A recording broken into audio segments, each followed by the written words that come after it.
कार्तिक मास महात्म का यह 31वां अध्याय बतलाया भगवान ने प्रभु स्मरण का सरल उपाय। जय श्री कृष्ण दोस्तों, आप सबका अपने चैनल पुण्य धर्म में स्वागत है। आज आप सब कार्तिक महात्म के 31वें अध्याय का श्रवण करेंगे। भगवान लक्ष्मी नारायण का ध्यान करते हुए आप सब 31वें अध्याय का श्रवण कीजिए।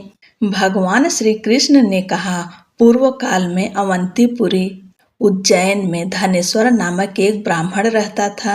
वह रस, चमड़ा और कंबल आदि का व्यापार करता था। वह वैश्यागामी और मद्यपान आदि बुरे कर्मों में लिप्त रहता था। चूंकि वह रात दिन पाप में रत रहता था, इसलिए वह व्यापार करने नगर नगर घूमता था।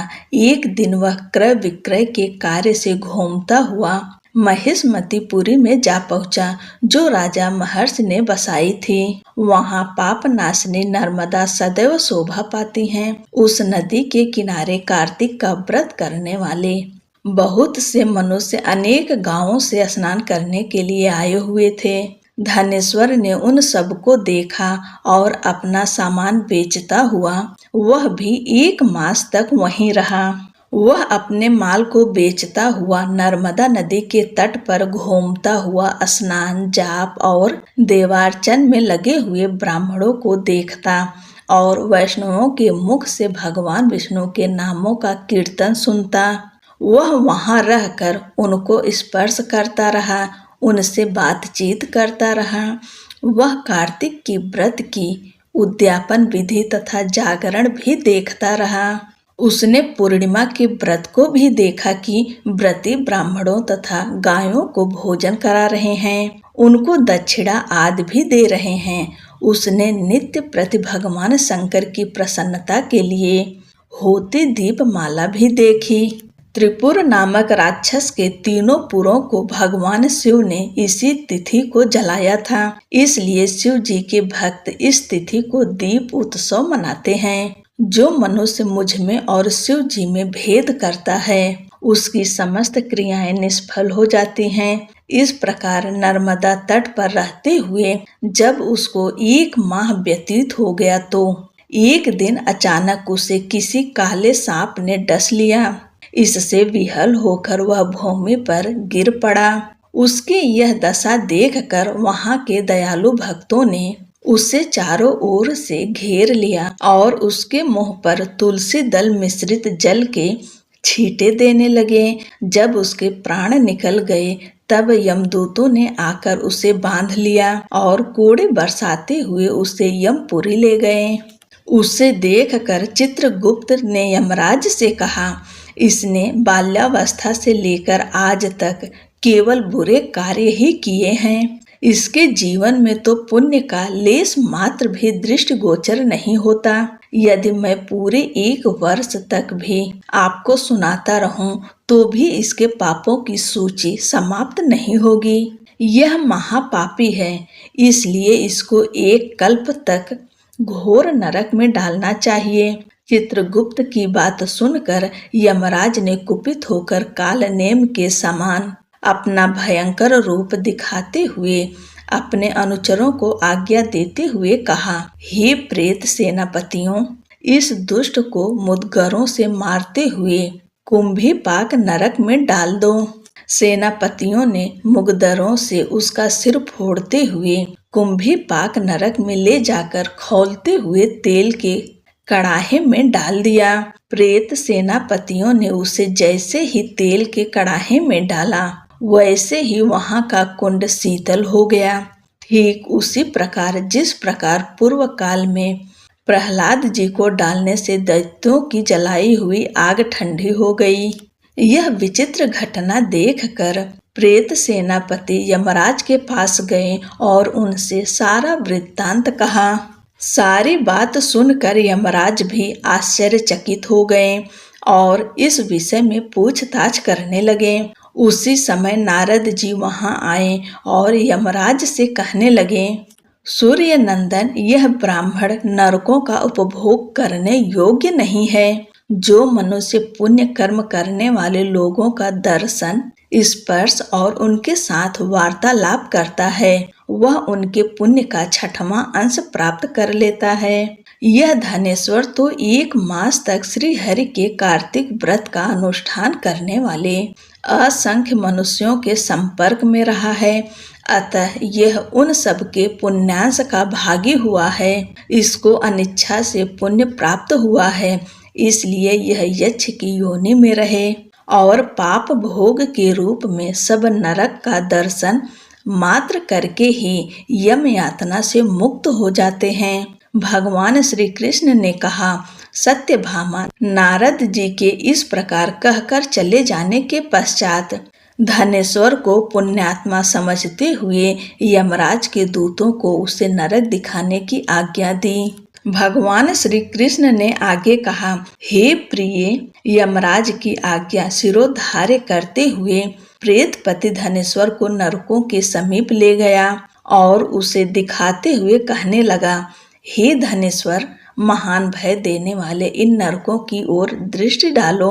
इनमें पापी पुरुष सदैव दूतों द्वारा पकाए जाते हैं। यह देखो, यह तप्त वाचुक नामक नरक है, जिसमें देह जलने के कारण पापी विलाप कर रहे हैं। जो मनुष्य भोजन के समय भूखों को भोजन नहीं देता, वह बार बार इस नरक में डाले जाते हैं। वह प्राणी जो गुरु, अग्नि, ब्राह्मण, गौ, वेद और राजा इनको लात मारता है, वह भयंकर नरक अतिशय पापों के करने पर मिलते हैं। आगे देखो, यह दूसरा नरक है, जिसका नाम अंधतामिश्र है। इन पापियों को सुई की भांति मुख वाले तमोत नामक कीड़े काट रहे हैं। इस नरक में दूसरों का दिल दुखाने वाले पापी गिराए जाते हैं। यह तीसरा नरक है, जिसका नाम क्रकीय है। इस नरक में पापियों को आरे से चीरा जाता है। यह नरक भी असीम त्रमण आदि भेदों से 6 प्रकार का होता है। इसमें स्त्री तथा पुत्रों के वियोग कराने वाले मनुष्यों को कड़ाही में पकाया जाता है। 2 प्रियजनों को दूर करने वाले मनुष्य भी असीमत्र नामक नरक में तलवार की धार से काटे जाते हैं और कुछ भेड़ियों के डर से भाग जाते हैं। अब अर्गल नामक यह चौथा नरक देखो। इसमें पापी विभिन्न प्रकार से चिल्लाते हुए इधर उधर भाग रहे हैं। यह नरक भी वध आदि भेदों से 6 प्रकार का है। अब तुम यह 5वां नरक देखो, जिसका नाम कूट सालमल है। इसमें अंगारों की तरह कष्ट देने वाले बड़े बड़े कांटे लगे हैं। यह नरक भी यातना आदि भेदों से 6 प्रकार का है। इस नरक में पर स्त्री गमन करने वाले मनुष्य डाले जाते हैं। अब तुम यह 6ठा नरक देखो। उल्वड़ नामक नरक में सिर नीचे करके पापियों को लटकाया जाता है। जो लोग भच्छा भच्छ का विचार नहीं करते, दूसरों की निंदा और चुगली करते हैं, वे इस नरक में डाले जाते हैं। दुर्गंध भेद से यह नरक भी 6 प्रकार का है। यह 7वां नरक है, जिसका नाम कुंभीपाक है। यह अत्यंत भयंकर है और यह भी 6 प्रकार का है। इसमें महापातकी मनुष्यों को पकाया जाता है। इस नरक में सहस्त्रों वर्षों तक यातना भोगनी पड़ती है। यही रौरव नरक है। जो पाप इच्छा रहित किए जाते हैं वह सूखे, और जो पाप इच्छा पूर्वक किए जाते हैं वह पाप आर्द्र कहलाते हैं।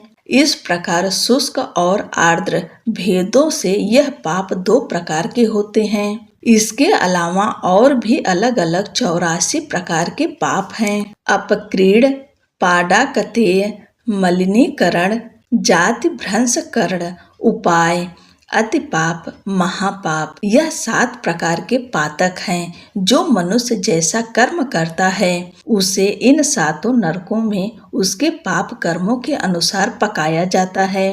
चूंकि तुम्हें कार्तिक व्रत करने वाले प्रभु भक्तों का संसर्ग प्राप्त हुआ था, उससे पुण्य की वृद्धि हो जाने के कारण ये सभी नरक तुम्हारे लिए निश्चय ही नष्ट हो गए हैं। इस प्रकार धनेश्वर को नरकों का दर्शन कराकर प्रेतराज उसे यक्ष लोक में ले गए।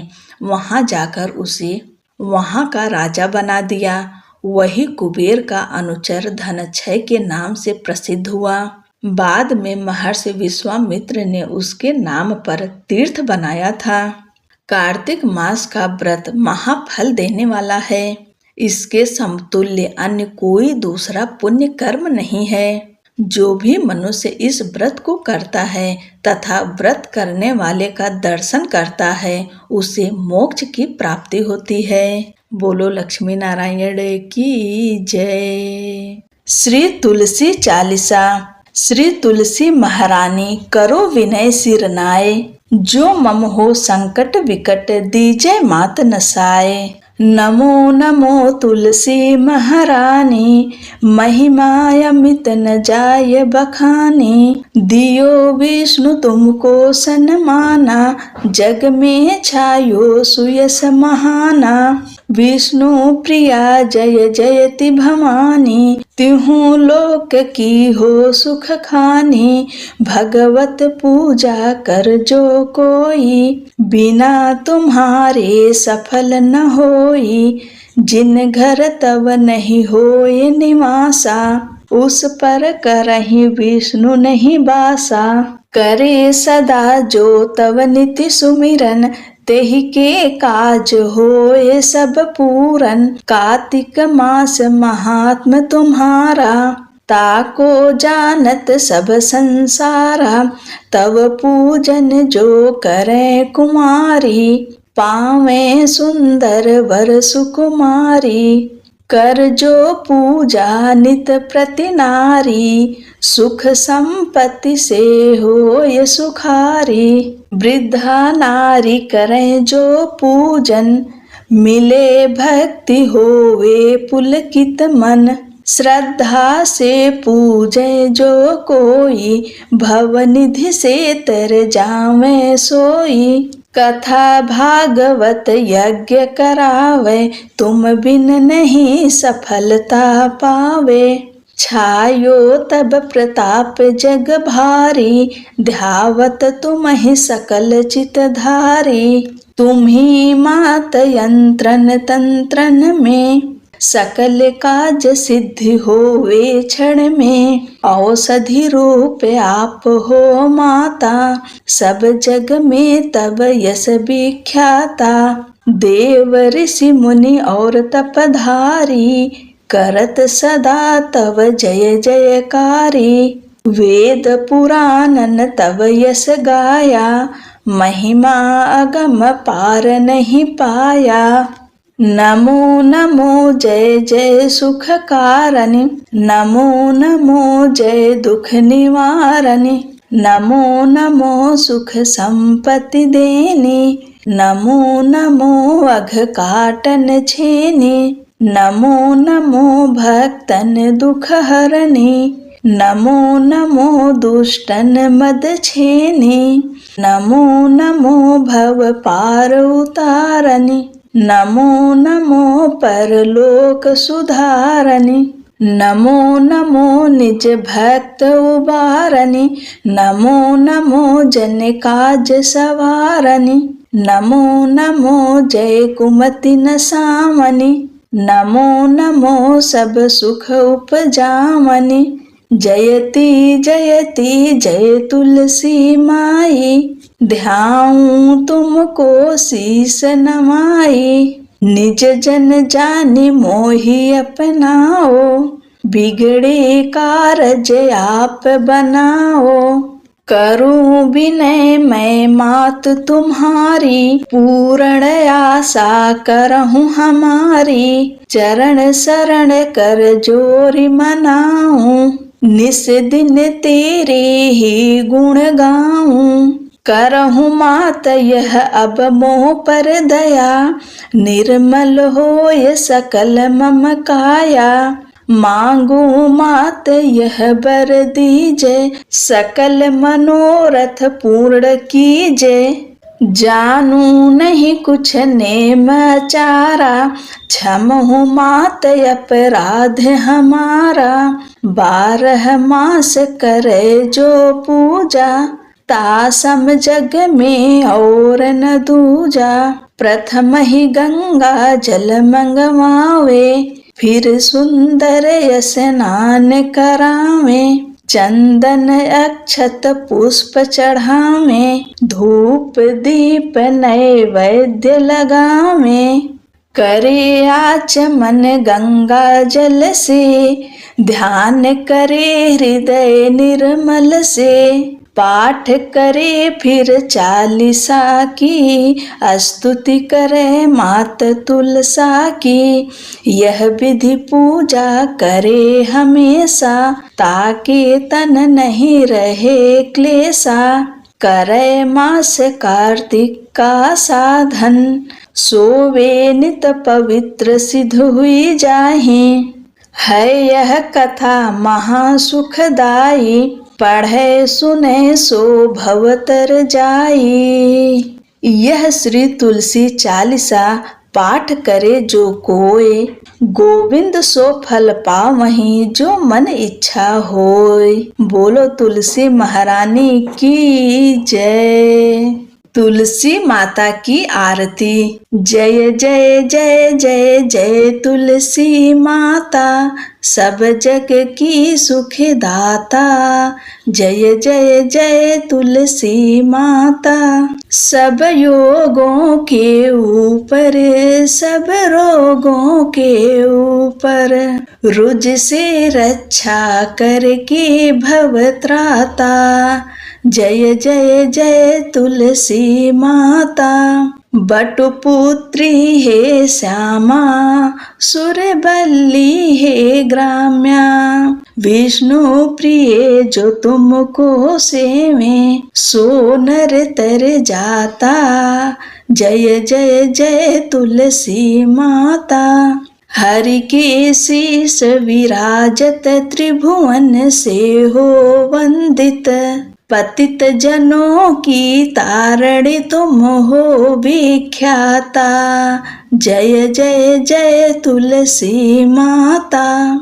लेकर जन्म विजन में आई, दिव्य भवन में। मानव लोक तुम्ही से सुख संपत्ति पाता। जय जय जय तुलसी माता। हरि को तुम अति प्यारी, श्याम वरुण कुमारी। प्रेम जब है उनका, तुमसे कैसा नाता। जय जय जय जय जय तुलसी माता, सब जग की सुखदाता। जय जय जय तुलसी माता।